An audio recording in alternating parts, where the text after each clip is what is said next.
I don't know, time to remind my watches.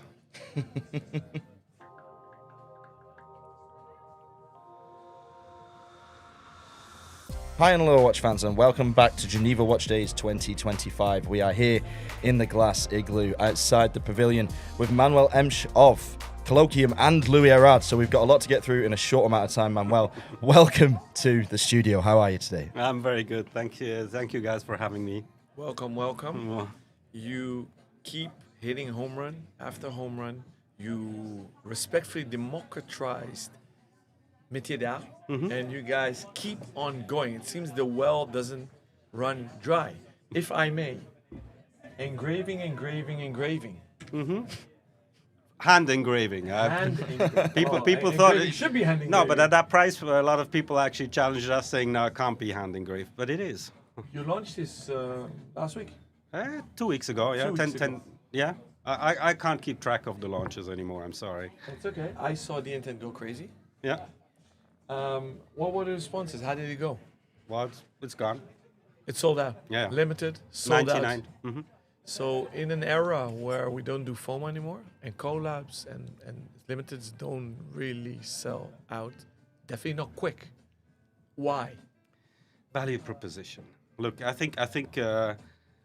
I mean, personally, I always dreamt of having a hand engraved watch, but there's nothing available on the market below, let's say, 20, 30, 40,000 price ticket, which I thought was a frustration for me because it's a fantastic add-on the watch. It creates an identity that's very unique, and it's been on my to-do list for métier d'art since day one.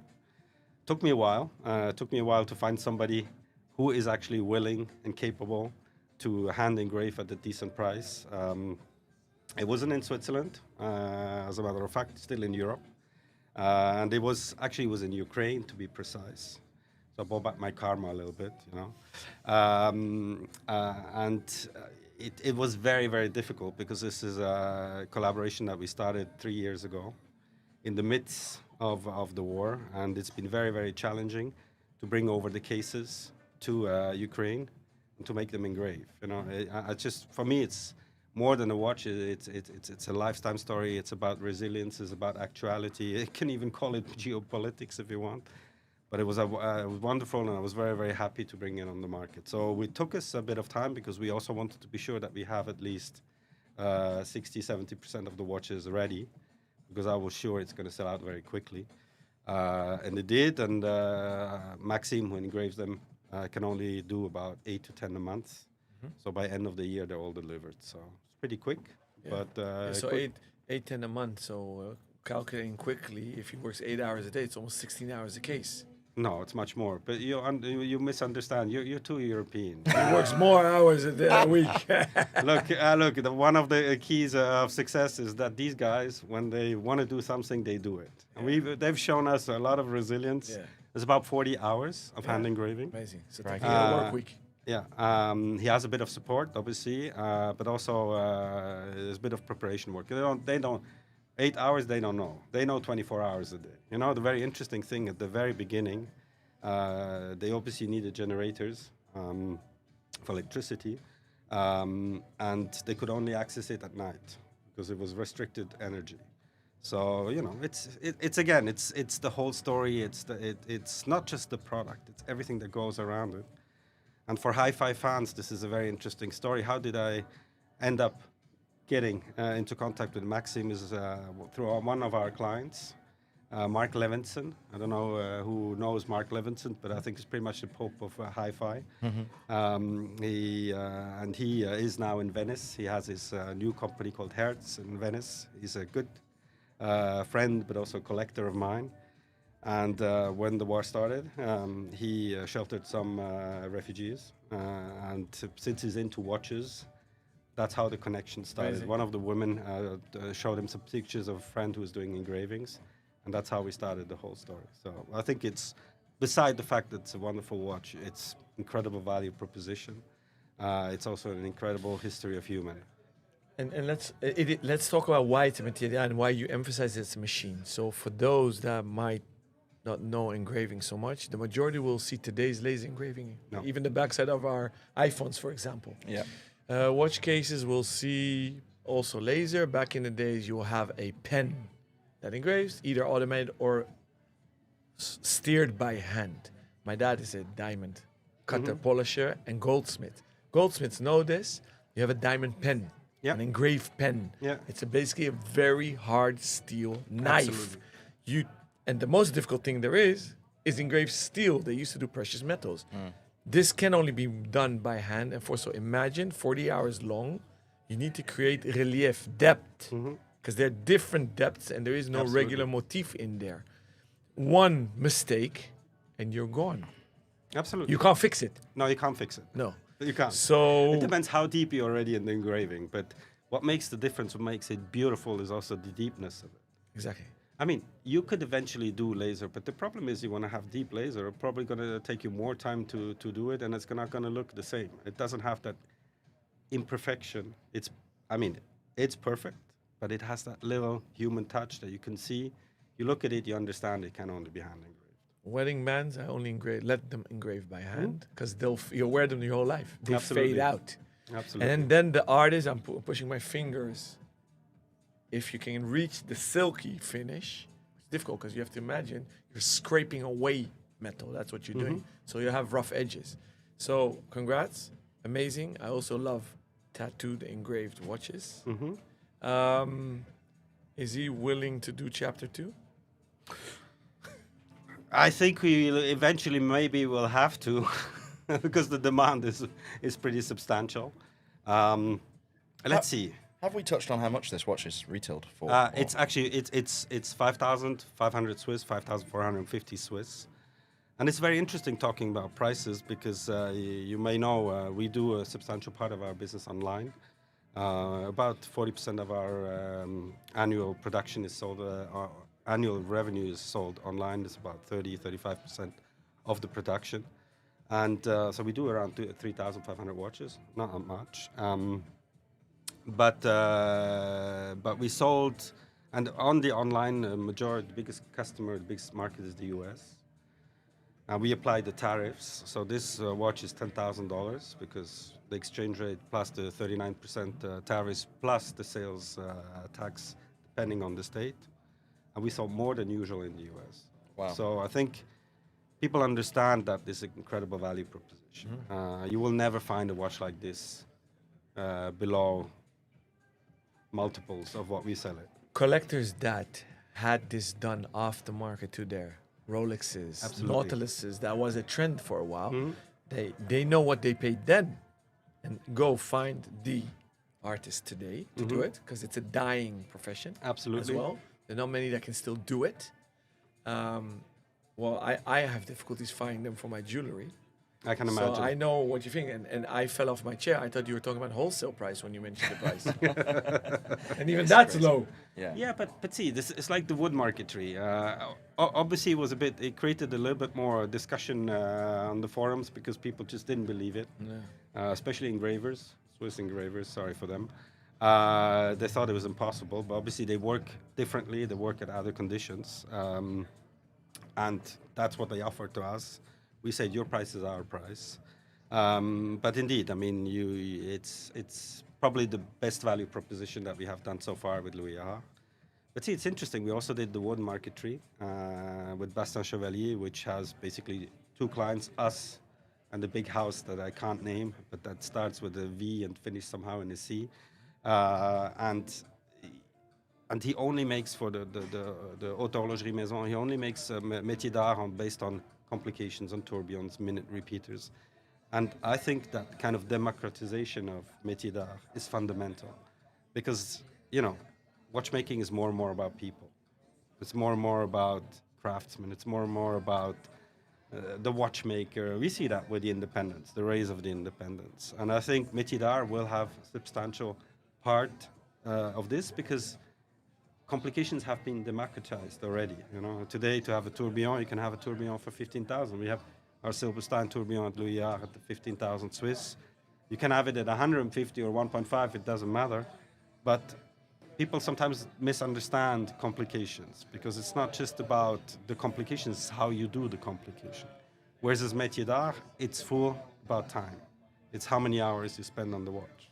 So for those that are not that familiar with marquetry, I always call it respectfully, it's the parquet of a tile. And if you still don't know what I mean, those that love backgammon, and you know the old school backgammon boards, just run your fingers over it, and like your parquet at home, you'll have gaps, and it will shrink and it will expand. I looped your marquetry dial. It was so flush that I didn't believe it was marquetry. Oh, yeah? And it's miniaturized, and you have to imagine they cut wood, and they need to put it all together. Yeah, and You puzzle it in. you literally put it, and it's And you know one thing that people underestimate.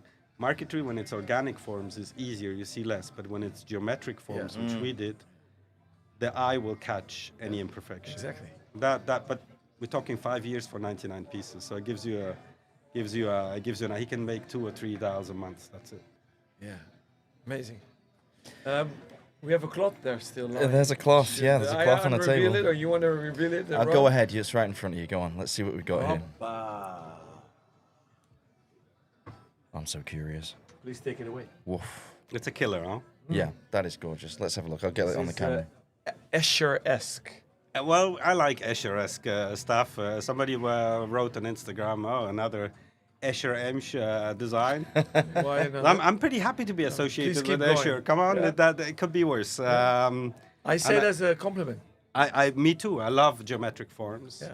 because they give contemporaryity. You know, Yeah. when we did the guilloche dials, they were always geometric. I think in métier d'art, it's not just about democratizing the métier d'art, it's also to make them somehow contemporary, or let's say a bit more in its time, and not just like floral. And you know, I'm a art collector. When I go to a contemporary art museum, I don't like to go too much to art and history museums. I find it a bit dusty. And that's the same thing I'd like to see on watches, especially on métier d'art. Before we pivot to pushing contemporary art in watchmaking and go to your other wrist, let's just focus on this. What is this? Limited? What did you do? What's the finish? What's the price points, Manuel? Here? Okay, easy first, 4,500 price point. It's actually gold threads. It's a kind of contemporary métier d'art. Two engineers who transformed machines that were used for IT, slowed them down, and actually are threading gold needles. This, I think, is 2,400. It's like a suit. It's like a gold suit dial. And it comes over like this. It's machine made, but with a machine that they patented, Cool. and it's pretty incredible. Amazing. Yeah, Limited? 99, obviously. Still available? Because you're just showing us stuff we can't buy. Yes, still a few pieces available. Again, because of time to market. We also just launched it yesterday, I think, or 2 days ago. In general, it takes a few days to sell out. But what's interesting also, we increased. We also made the hands a bit more complex. We really try. I mean, look, every watch has to be better than the watch before. And I'm one of these persons that was always looking for the next one, improve, make it better, make it more valuable, make it more exciting, make it more interesting, make it more crafted. And I think in terms of crafts, it's really pretty incredible. Beautiful. Run to your retailers if you want to see it in the metal. And if you're trusting the zoom on Ecom, give it a look. And the video, which is quite explanatory. Yeah. On louiserard.com. Yeah, and on the Instagram account as well. Yeah. Which is the same name, at Louis Erard. At Louis Official. Official. Official. Ah, Okay. what can I say? All right. No, okay. It's out there. You'll like it. Talking of contemporary, you've been on the show as well with your dear colleagues, Magnus Amar and Bauer Bart. and Amar and Bart. Where are you guys at today? Since then, I think you've launched 2-3 more drops. I see something on your wrist. Yeah, this was the last drop, where it's basically based on Project One, but it's a new case. It's a new sapphire crystal. Why? Because we developed that technique, which some people know it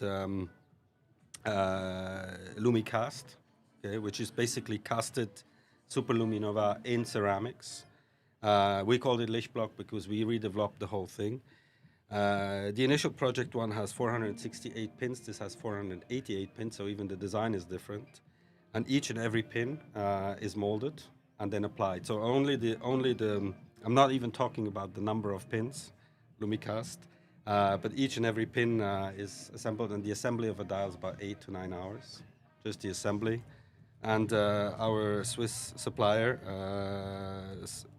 when initially we came with this idea, said yes, but each pin is 14 Swiss francs. Okay, I said, okay, that's not going to work for us. We'll have to find another solution, which we did, obviously. That's why we patented it as well, or trademarked it at least. Look, it was 399 pieces. It's sold. Everything is sold out. So now we're moving into this logic of a drop every trimester. Yeah. We present in Geneva Watch Days. Actually, we don't present. We wrist market, guerrilla wrist market, Project 2. The Friends Family Fools. But now we added the fourth F, flippers, because so many people flipping the watch at the beginning. So now Friends, Family, Fools, and Flippers edition. And it's pretty cool. It's like Project 1, new case, new sapphire crystal, same philosophy in die cast, but this time we stacked up 67 dials. Wow. So it's one dial which is made out of 67 dials which are stacked up, which each and every dial has dial feet. And when you know how complicated sometimes dial feet are, it's been very, very complex, and it's organic shapes, a bit like topography, okay?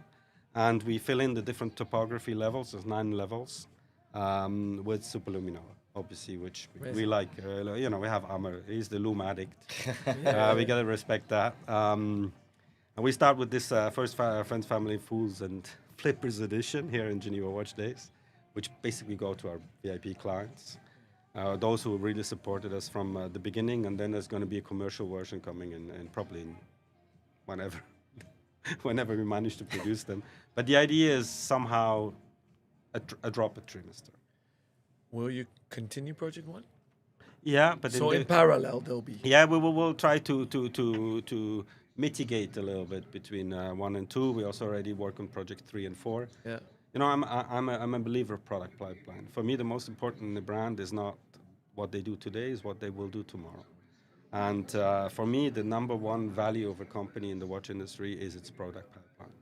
And with Louis Vuitton, we have a 3 years product pipeline, 70 novelties, which are already in the pipeline. Let's see when we will launch them. And Kollokium, we gearing up, but we have around 2 projects, and then we're not going to fall in the trap of color. We do a few additions, but not too many. Then we change technology like Lumicast or Lichtblock, which is really, really out of this world. We started with purple again because of Amr. We will have a color which people be more at ease with, because not everybody likes purple. How dare you? Everybody loves purple. Not everybody does. It's very interesting, actually. In Asia, they're not so purplish. Really? Yeah. Interesting. Well, we sold them anyways. It doesn't matter. Good news is we had a little bit of a less headache with some allocations, but it's gone. And then we continue on the flow. I mean, it's all about flow at the end of the day. You know, you said, okay, you drop every month. It took a bit of time to get up to speed, but then again, it's not what you do today. It's what you have in your pipeline for tomorrow. And things are flowing for you, aren't they? I mean, you're one of the most positive people that we've encountered. Yeah, I mean, not that anyone's been particularly openly negative, but like, I don't get the sense that your endeavours have really been as disrupted over the last couple of years as many brands, and I think maybe that has something to do with the creativity that you apply to all of your projects and how it always stands out, and there's always time and space for that. Mm-hmm. And have you noticed that on the ground, like with your colleagues in the industry and talking to people? Well, I've seen how many Silberstein collabs have hit the market after mine, and how many are doing with Vianney, and how many are roaming around Chaikin. And the world's a bit more vast than these three, which I have a lot of respect for, which are wonderful watchmakers. But see, one thing that people underestimate, I talked about product comes before brand, comes before origin. We're moving away from consumer good into a kind of art product. We're not there yet. We're somewhere in the middle. And I think people value product, and people value innovation. People value creativity, not just in claims or taglines, but really in what you bring on the market.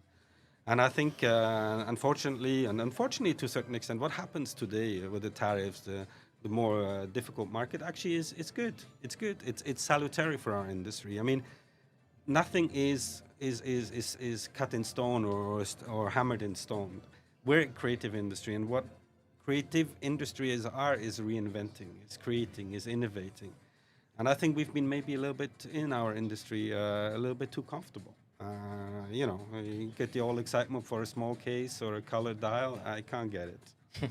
You just gave us a soundbite, plus a philosophical challenge for a future episode. Is the Swiss watch industry creative? We might beg to differ. No. Ooh, That that's a many big don't question. realize that they should be. And that Yes. already says that there aren't. Yes, but the market has changed. What people have to understand, the market has changed. Today, the customer is empowered. Okay, customer wants, the customer exchanges, interacts. It's not about how good your distribution is, how many points of sales you have, how many middle management, how many marketing teams you have. It's about how creative, how agile, how innovative, how daring you are. I mean, we do things. Not everything is successful, and that's good. Because if everything was successful, we'd be probably as lazy as most of the others.